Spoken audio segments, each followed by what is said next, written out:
আপনি কি জানেন ডোনাল্ড ট্রাম্পের বয়স কত? এই তো কিছুদিন আগে 80 বছর পূর্ণ হলো। দেখেন, 80 বছর বয়সে আমাদের দেশে একজন মানুষ ঠিকঠাক মতো বেঁচে থাকে কিনা সন্দেহ আছে, কারণ আমাদের দেশের ছেলেদের গড়েও 65 ইয়ার্স, এবং যেটা কিছুদিন আগেও 67 ইয়ার্স ছিল, এটা এখন 65-এ চলে এসেছে। নারীদের 71 ইয়ার্স, এটা হচ্ছে গড় আয়ু। তো আর সেখানে ডোনাল্ড ট্রাম্পের বার্থডে সেলিব্রেশন হলো 80তম। সেই সাথে উনি কি কি ধুমধারাক্কা ডিসিশন নেন, তার মানে ওনার ব্রেন কিভাবে কাজ করে চিন্তা করেন। কই বোমা ফেলতে হবে, কই কি করতে হবে না করতে হবে, মানে মানে কঠিন কঠিন সিদ্ধান্ত নিচ্ছেন উনি। কি পরিমাণ দৌড়ঝাঁপ করছেন শারীরিক সক্ষমতা বুঝতে হবে। তাহলে আমাদের দেশের মানুষের এই অবস্থা কেন? অনেক আগে ডক্টর জাকির নায়েকের একটা লেকচার আমি শুনেছিলাম খুব মনোযোগ দিয়ে, সেটা আপনাদের সাথে একটু শেয়ার করে নিচ্ছি। ছোট্ট একটা উদাহরণ দেই। মনে করেন আপনার বাচ্চা বাংলা বইয়ে আছে 5টা চ্যাপ্টার। আপনার বাচ্চা 5টা চ্যাপ্টারে যদি খুবই ভালো করে পড়ে, তাহলে কিন্তু ও মার্কস পাবে 100-তে 100। কেন? কারণ কি? কারণ কারিকুলামে সেট করে দেওয়া আছে সর্বোচ্চ মার্কস হচ্ছে 100। কিন্তু আপনার বাচ্চা যদি 2 চ্যাপ্টার বাদ দিয়ে পড়ে, তাহলে পরীক্ষার প্রশ্নপত্রে যা আসবে তা থেকে ওর কিছু কমন আসবে না, কিছু লিখতে পারবে না, সেখানে ওর মার্কসটা কমে যাবে। আবার ধরেন ও একদম জাস্ট একটা চ্যাপ্টার পড়লো, বাকি 4টা পড়লো না, তাহলে অবস্থাটা চিন্তা করেন, পুরা ফেল করবে।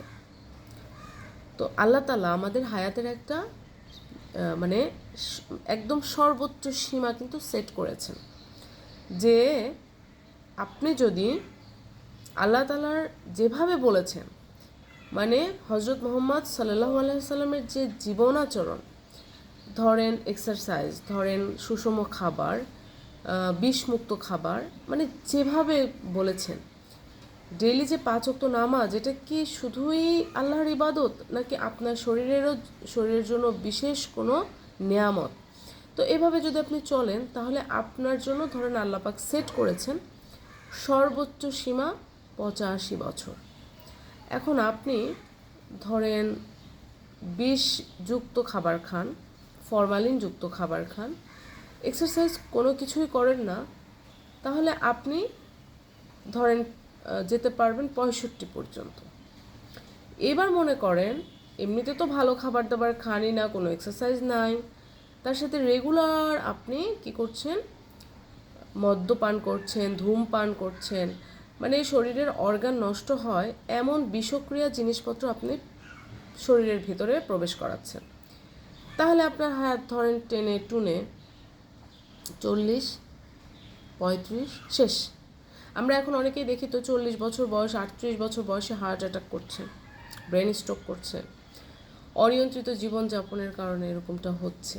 আবার মনে করেন আপনি এমন একটা অন্যায় করেছেন যে আপনার একটা হঠাৎ করে আপনার সামনে মৃত্যু চলে আসতে পারে ওই অন্যায়টা করলে, কিন্তু আপনি যে ওই অন্যায়টা করেছেন আপনি নিজেও জানেন না। তো হঠাৎ করে দেখলেন রাস্তা পার হতে বসে একটা অ্যাক্সিডেন্ট, আপনি মারা যেতে পারেন। এই হঠাৎ মৃত্যু থেকে বাঁচারও কিন্তু আবার ওয়ে আছে, দোয়া আছে, সেগুলো আমল করলে আবার হঠাৎ বিপদ থেকে আপনি বেঁচে যাবেন।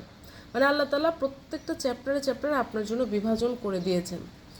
আবার মনে করেন আপনার বয়স মাত্র 10 কি 15, একটা প্রেমে পড়ছেন, ছ্যাঁকা খাইছেন, আপনি জীবনের কোনো অর্থই বুঝলেন না, আপনার হায়াত আল্লাহ দিয়ে রাখছিল 85 বা 90, আপনি কি করলেন, গার্লফ্রেন্ডের উপর রাগ করে নদীতে ঝাঁপ দিয়ে মারা গেলেন।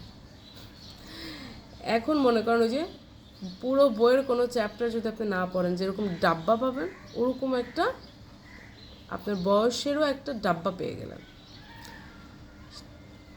তো আমি যেটা বলতে চাচ্ছি সেটা হচ্ছে, আমরা হায়াত সম্পর্কে মনে করি যে আমি যা ইচ্ছে তাই করব, তবুও 80 বছর।